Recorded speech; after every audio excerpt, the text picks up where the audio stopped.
Probably maybe 100 different varieties of garlic out there, and if you want to experiment with a bunch of different ones, we have some that are called hard neck garlic, some that are soft neck. We have Siberian garlic. We have, well, it's sort of a related species we call elephant garlic. But all these things grow very, very well here.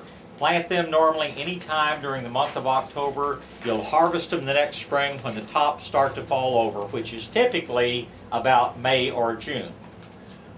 Now, not a lot to tell you about growing garlic, except don't let it get too dry. If we have a real dry winter, you need to water your garlic regularly. If you don't, you'll have problems with the thrips insect. But that's about the only thing that I've ever seen get after garlic, and as long as you keep it adequately watered, it will not be a problem to you. So I think everybody should grow more garlic. It's a very, very healthy thing for you. Has lots of different uses.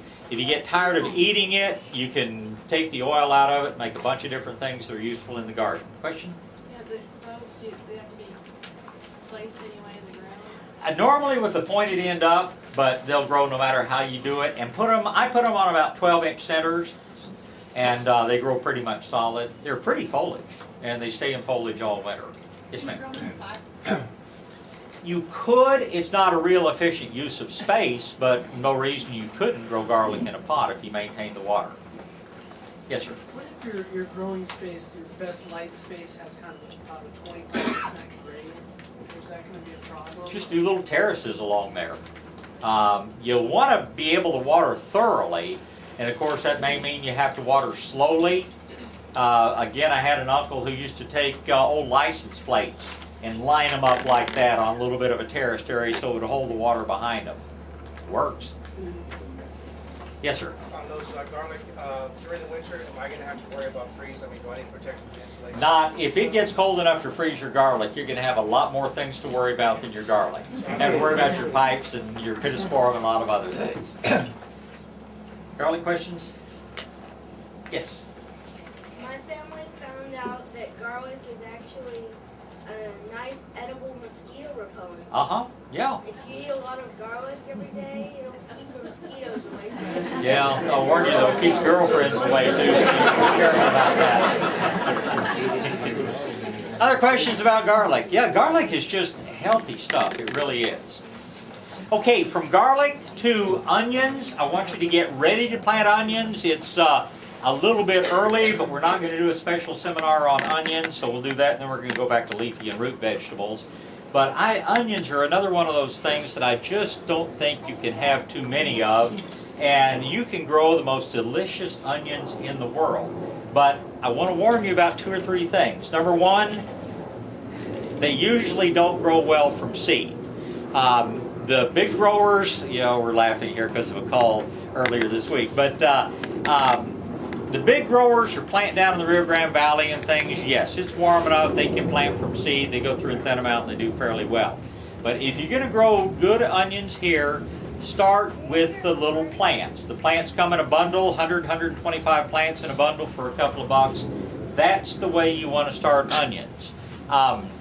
You will also see sold what are called onion sets. And there's a big difference in an onion set and an onion plant. And a lot of people try to use those terms interchangeably, but they are not the same thing.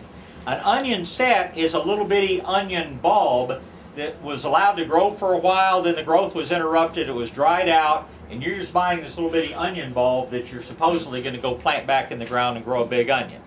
I have never had good results getting real good plants or real good onion bulbs from onion sets. You are much, much better off going with the plants. And when you look at the plants, sometimes you'll see a bundle that only has maybe 50 plants in it. They're big. They're as big as your little finger. The next bundle may have 100 smaller plants. Always go for the smaller plants, because the sets and the bigger plants will tend to start to form an onion bulb, and then they will decide to flower. Nothing really wrong with that. You're still going to get a nice onion. But the onion plant, the growing onion plant that decides to flower, and it'll look totally different. Instead of that round leaf that comes up, it'll produce a little bud on top and it'll have little white blooms on it. The onion plant that has produced a bloom stem will not keep. Next spring, when you're harvesting your mature onions, The ones that have bloomed, put them in one pile over here and eat them immediately. The ones that have not, you can put over here, perhaps store for several months. They will keep very well. But the ones that have bloomed, do not keep. So be sure that you harvest those to use immediately. Now, with onions, do everything you can to keep the foliage in good shape on your onions. That means feeding periodically. That means not letting them get too dry. That means there's a little caterpillar that sometimes gets on onions. But do everything you can to maintain the onion foliage. And the reason is this. You know when you slice an onion, you see all the different rings, you see all the different layers. You have one layer for each leaf that you have on an onion plant. In fact, if you ever strip the leaves down, you will see that each one of those little rings in the onion actually comes up and makes one leaf. So if you've got plants sitting there and they've only got 2 or 3 leaves on them, they'd be little bitty onions without very many rings. If you've got big healthy plants with 10 or 15 leaves on them, you're going to get your nice big onions with lots of flavor and lots of the rings in there. So each ring corresponds to one leaf on the plant. So you want to keep your foliage on your onions just as healthy and vigorous as you possibly can. Now there are a lot of different ways to harvest and use onions. I'll simply tell you what I do because onion plants are cheap and I have a pretty good source of onion plants, by the way, so I can afford to take home a bunch of plants and plant. And I will plant those little plants in rows about 1 inch apart. Now it's way too close as far as letting them make a big onion.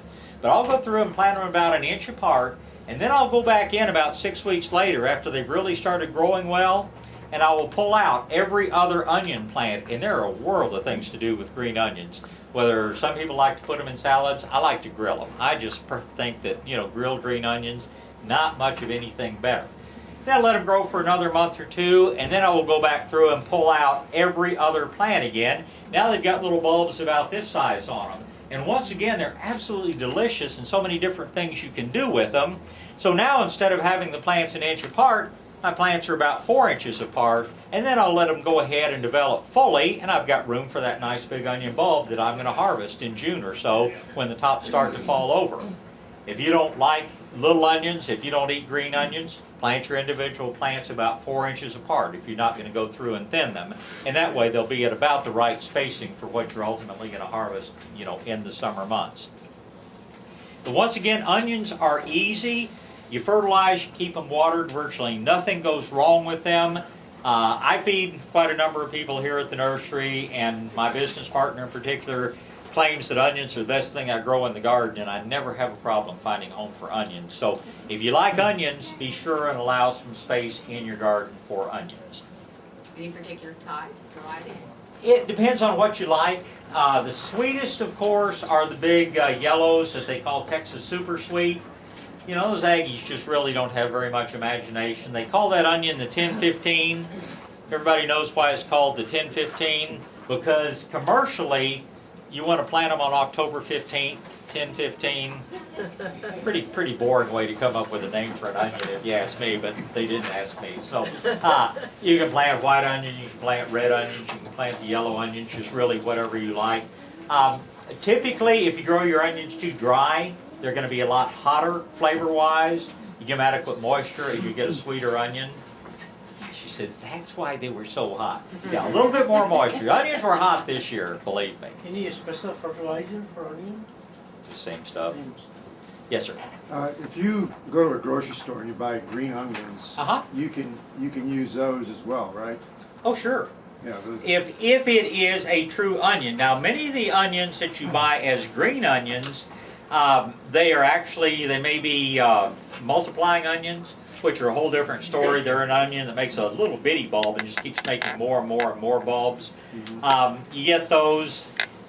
You may or may not grow as well. The other thing about the green onions you buy in the grocery store is that they've been pulled out of the ground and stuck in very cold storage for several days, if not a week or 2. You're getting a little bitty bunch with 6 onions in it for 99 cents. You're getting a bunch of plants that have 100 plants in there for $2. You're getting a much better buy, when you start with the little plants. But there's no reason you couldn't plant those green onions and have them grow at least some. Well, sometimes my wife will leave them in the refrigerator and they'll shrivel up and all that kind of thing. So I just keep them and I plant them. Nothing wrong with that. They'll do better as foliage than they do as bulbs, but that'll sure work. Yes, sir. Quick soil preparation question. Is that any different from the Medina granule that we usually get in the small bags? No. Only difference in small bags, it's a lot more expensive in small bags. It's to me, such an unfair game that so many manufacturers play, and I mean, the fertilizer